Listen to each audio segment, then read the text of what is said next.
everybody. Welcome back to College Quickies. I thank you very, very much for your support and all the input and all the things that you've talked to me about outside of the show. One thing I'm going to talk about after this, we're going to clean meats. We're going to talk about food contamination that I did not get into the other time. But today, this is, let's say, your mojo. This is the mojo of your meal. If you're able, I'm going to teach you how to make green seasoning today. That's that little jar of green thing that you always see me putting in all my meals. 95% of the meals that I'm going to make today, or for the rest of the course of the season, or whatever you want to call it, I am going to be putting in green seasoning. So basically, you have your fine thyme, green onions, parsley, cilantro, vampire fighters, garlic. Here we go with some lemon, fresh ginger, and onion. So, a little touch of vinegar and a beer to slow your Saturdays down. So, I've already taken some of my time to put it in a blender. So I'm just pulling the small leaves off of the stalks.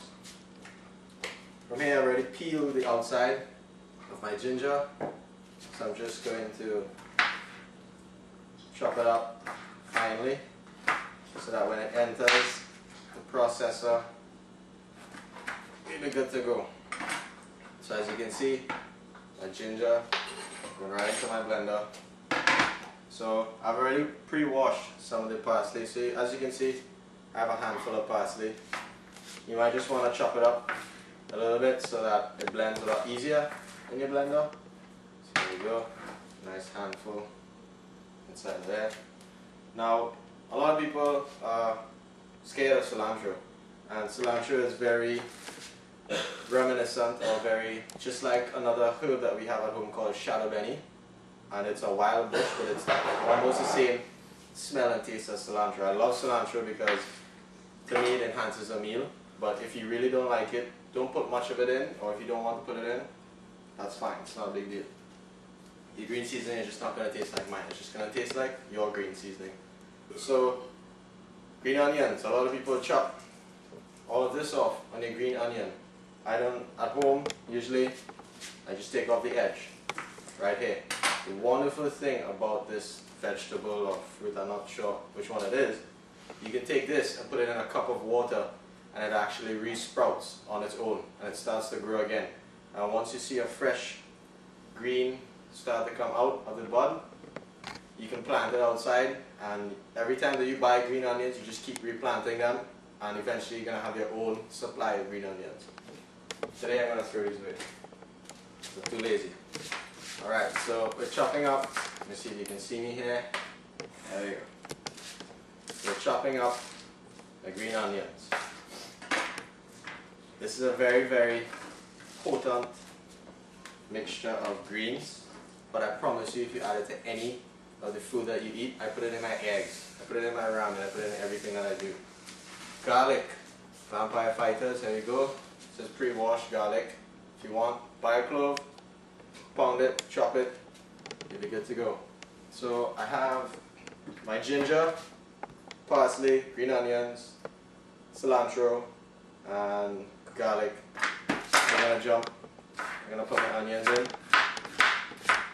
If you have a food processor, this works very good as well. So you're just going to drop this in here. Notice that there's not much liquid in there right now. You take a lemon, half a lemon, squeeze it out. I called my mom for this recipe this morning because I wasn't exactly sure how she makes it. So you're not going to drop the seeds inside, you're just going to squeeze and let the juice go in there. If you want to impress somebody you're cooking, make this and put it in your food. I advise this for people who are now beginning to cook, people who've never cooked, and people who've been cooking for years. A lot of people like dishes from other countries, so you're just going to put a touch of vinegar. I'm afraid of this thing. So that's my touch of vinegar. So I believe, if I follow my mother's recipe correctly, that we can get this blended. So I need to put a touch of water in here. Alright. Put it on. We're up. Like they have.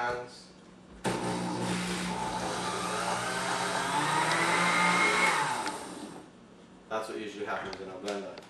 The blender gets scared of what's happening out there. So let's see what's going to happen here. I got one additional note for your green seasoning. One ingredient that I did not put in it was pimentos. Pimentos are a type of seasoning pepper. They're not very hot, but they contain lots and lots of flavor. I can't get seasoning peppers where I am, where I go to school, but in Trinidad, get your seasoning peppers and add that to your green seasoning, and that's going to give it a whole new spin. Right now, my blender seems very angry. So I took everything out of the blender and now I'm adding it in piece by piece.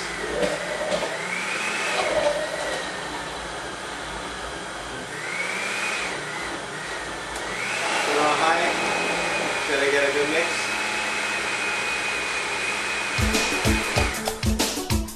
And you're done. Having green seasoning. So you can see very strong odor.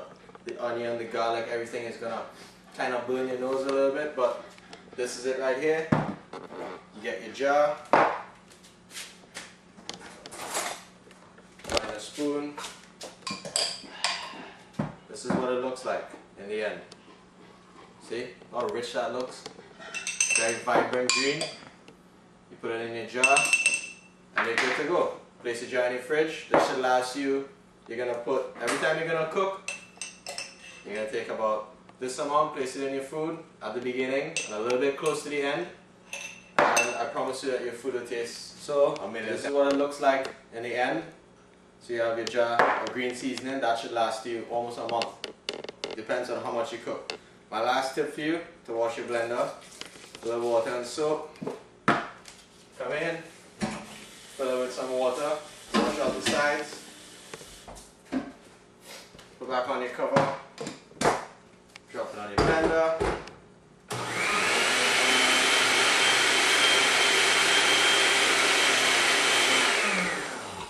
You empty this out, unscrew your bottom, clean your blender. So thanks for watching, and stay tuned for my seasoning of meats and pineapples and fruits. So see you later.